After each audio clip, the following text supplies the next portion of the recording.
Yo, what's up, Soldier? It's your passive-aggressive older brother that still lives with his parents here. Now, today we are talking about something that I every so often have to deal with, and I'm certain that maybe you guys have to deal with it too. It's a pretty toxic thing that happens in League of Legends. Actually, more often than you'd think, but nobody really seems to give much of a shit about it, although it pretty much is guaranteed to ruin a game if it happens. It is easily one of the more toxic things that can happen in League of Legends. I'd say it can probably contribute to a loss just as much as int feeding or even flaming for that matter. So it can totally ruin games, but you know like what the worst part of it all is? The worst part of the whole thing is that it is completely 100% undoubtedly unbannable. It is completely unbannable.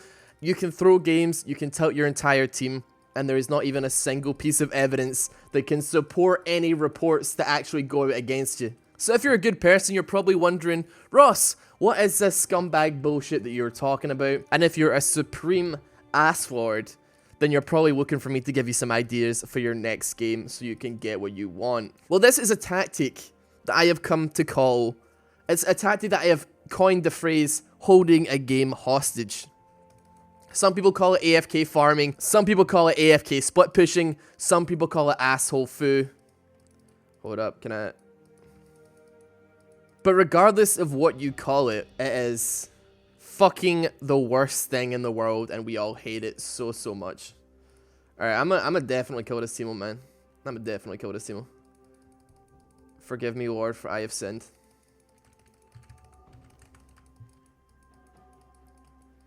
Nice job.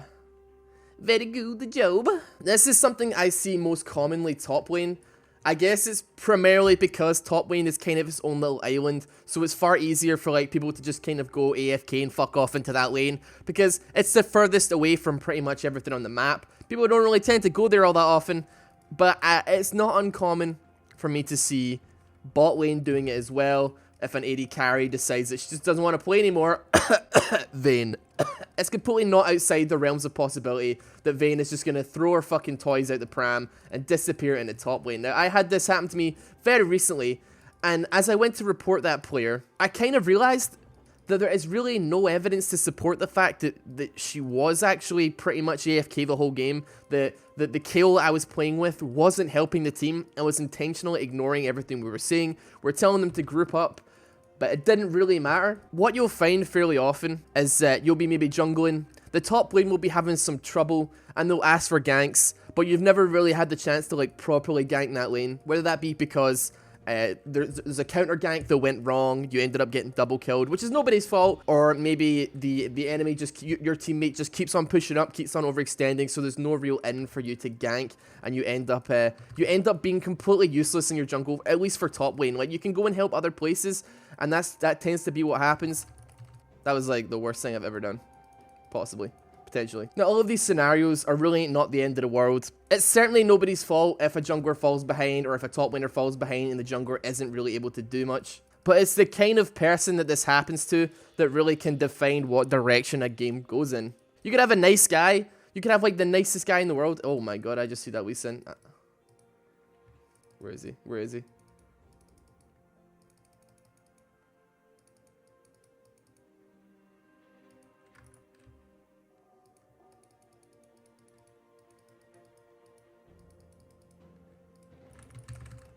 Oh yeah, boy.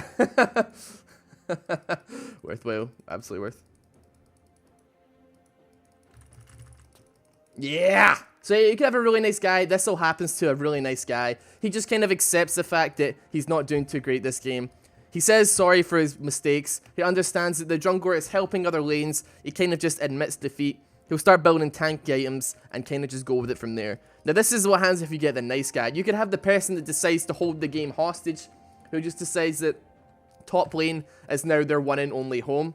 Now, this is different from being a split pushing character, okay? Split pushers can leave lane. This is something that intentionally realizes that they don't really want to play the game any longer and they kind of just want to play a tower defense game, and they decide to move top and sit there the entire time, and they could end up getting really far ahead. Like, this person could sit top lane whilst we're duking out a dragon. We could be battling it out for 30 minutes, and this person has just been farming and farming and farming.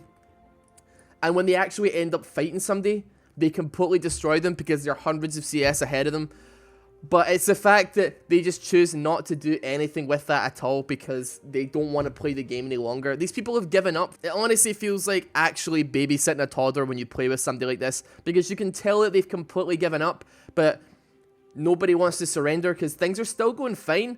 The one that I had, the last time that I ever had this happen to me, right, we had a Kayle, and there was a Jax on the enemy team that just was fucking big, right? He was top lane, and he was the one that beat up our Kayle top lane, and that's fine. But the thing that happened was, like, Kayle started farming, she started getting really strong, and then towards the end of the game, Kayle was the only person that could take on and actually successfully defeat this Jax, but we couldn't fucking get him to fight the Jax because he was, like, too busy, like, getting oh, where you going, boy? I'm not letting you get up there. He was too busy farming. He didn't want to play the game, even though he was the only person that we could get to actually fucking kill this Jax. And it left us in like a really awkward position because it got to the point where we actually had to follow the Kayle into her lane and force her to push.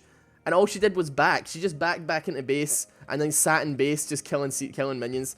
It feels bad, man. And you could definitely consider this as a refusal to communicate, but they took that option at the game, so I'm kind of confused as to like what I would even call it anymore. So like, we're left in this position where we have to kind of try and spoon feed this Kayle. Like she's not, we don't want to surrender, but she doesn't want to win. So we got locked in like this 40 to 60 minute game. Like the game was just under an hour of us desperately trying to defend to kind of like coax this Kayle into winning, and we did eventually win it, but fucking hell, it wasn't a satisfying victory. We could have won it so long ago, but it was essentially, I was the jungler, I believe. I believe I was the jungler, and I just could not gank top lane. But I did get bot lane fed. I don't think I've ever been quite as tilted in my life from somebody not even doing anything to me. Like, we really didn't have much communication. The Kayle was just kind of ignoring us, so we kind of ignored her. But it was just this weird kind of we all hate each other feeling, but nobody wants to say it. It's just that really powerless feeling you get when you absolutely know that you could be winning this game.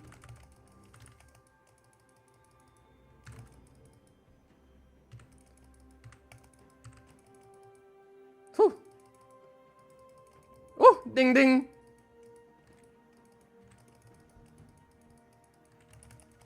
No, dude, I walked into it, man.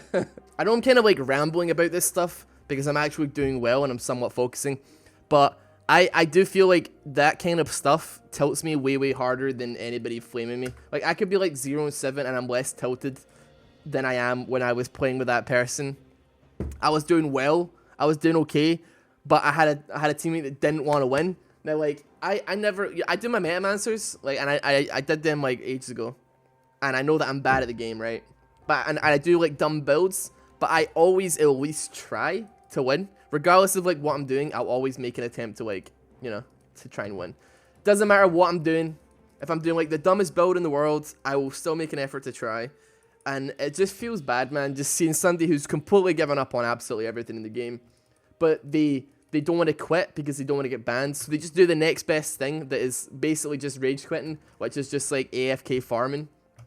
And admittedly, we still did win that game, but it was only because by the time it got to like 60 minutes into the game, we were at our Nexus tower, right? We had basically nothing left, and the only reason we really won is because we had managed to like ace after ace. We had consistently aced them because they were pushing in our base, and Kayle had no choice but to fight them. Otherwise, like, you know, she would die herself in the base because she was just farming. So we had like 60-second respawn timers. So we would just use that time to like run up, and we'd get like a tower each time. We'd ace them, we'd get a tower. We ace them, we get a tower.